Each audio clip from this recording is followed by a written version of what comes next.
ನಮಸ್ತೆ ಎಲ್ಲರಿಗೂ, welcome to simple ಆಗಿ ಒಂದು ರುಚಿ.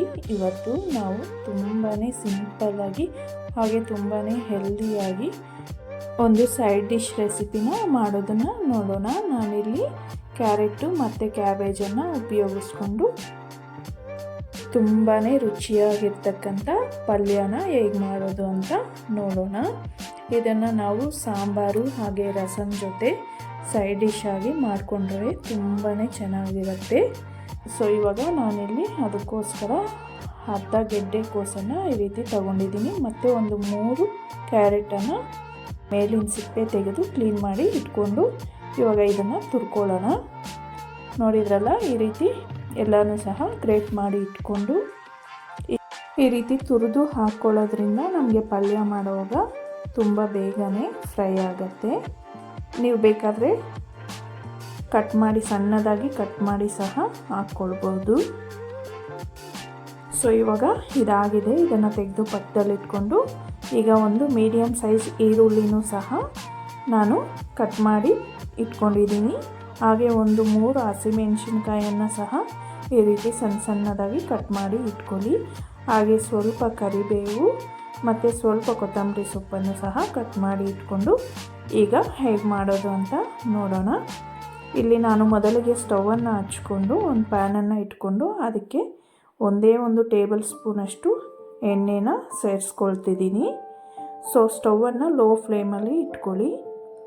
ಈಗ ಅದಕ್ಕೆ ಸ್ವಲ್ಪ ಸಾಸಿವೆ, ಸ್ವಲ್ಪ ಜೀರಿಗೆ ಹಾಗೆ 1 ಸ್ಪೂನಷ್ಟು ಕಡಲೆಬೇಳೆನೂ ಸಹ ಹಾಕ್ಕೊಂಡು ಈ ರೀತಿ ಮೊದಲಿಗೆ ಸ್ವಲ್ಪ ಫ್ರೈ ಮಾಡ್ಕೊಳ್ಳಿ. ಹಸಿಮೆಣಸಿನ್ಕಾಯಿ ಹಾಗೆ ಈರುಳ್ಳಿನೂ ಸಹ ಹಾಕ್ಕೊಂಡು ಸ್ವಲ್ಪ ಲೋ ಫ್ಲೇಮಲ್ಲಿ ಇಟ್ಕೊಂಡು ಈ ರೀತಿ ಫ್ರೈ ಮಾಡ್ಕೊಳ್ಳಿ. ಈಗ ಇದಕ್ಕೆ ಕರಿಬೇವು ಹಾಗೆ ನಾವು ತುರಿದು ಇಟ್ಕೊಂಡಿರ್ತಕ್ಕಂಥ ಕ್ಯಾರೆಟು ಕ್ಯಾಬೇಜನ್ನು ಸೇರಿಸ್ಕೊಳ್ಳೋಣ. ಈಗ ನೀಟಾಗಿ ಒಂದ್ಸಲ ಮಿಕ್ಸ್ ಮಾಡ್ಕೊಳ್ಳೋಣ.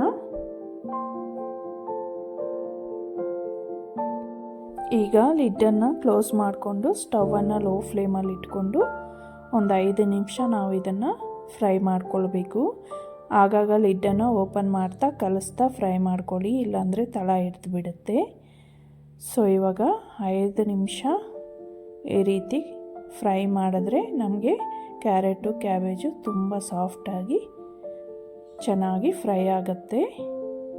ಸೊ ಇವಾಗ ಇದಕ್ಕೆ ರುಚಿಗೆ ತಕ್ಕಷ್ಟು ಉಪ್ಪು ಹಾಗೆ ಒಂದು 1/4 ಟೀ ಸ್ಪೂನಷ್ಟು ಅರಿಶಿಣನ ಹಾಕ್ಕೊಂಡು ನಾವು ಕಟ್ ಮಾಡಿ ಇಟ್ಕೊಂಡಿರ್ತಕ್ಕಂಥ ಕೊತ್ತಂಬರಿ ಸೊಪ್ಪು ಹಾಗೆ 1 ಟೀ ಸ್ಪೂನಷ್ಟು ನಾನಿಲ್ಲಿ ಧನಿಯಾ ಪೌಡರನ್ನು ಹಾಕ್ತಾಯಿದ್ದೀನಿ.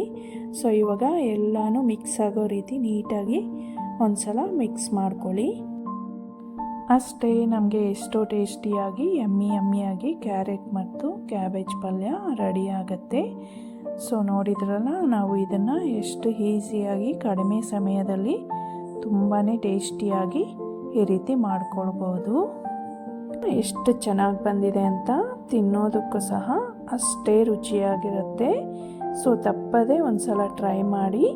ಈಗ ಸರ್ವ್ ಮಾಡ್ಕೊಳ್ಳೋಣ. ಇದನ್ನು ನಾವು ಚಪಾತಿ ಹಾಗೆ ಪೂರಿ ಜೊತೆ ತಿಂದರೂ ತುಂಬಾ ಚೆನ್ನಾಗಿರುತ್ತೆ. ಸೊ ಮತ್ತಷ್ಟು ಸಿಂಪಲ್ ಟೇಸ್ಟಿ ರೆಸಿಪೀಸ್ಗೋಸ್ಕರ ಸಿಂಪಲ್ ಆಗೊಂದು ರುಚಿ ಚಾನಲನ್ನು ತಪ್ಪದೆ ಸಬ್ಸ್ಕ್ರೈಬ್ ಮಾಡ್ಕೊಳ್ಳಿ. ಹಾಗೆ ವಿಡಿಯೋ ಇಷ್ಟ ಆಗಿದ್ದರೆ ಪ್ಲೀಸ್ ಲೈಕ್ ಮಾಡಿ, ಶೇರ್ ಮಾಡಿ. ಮತ್ತೆ ಸಿಗೋಣ. Thank you for watching.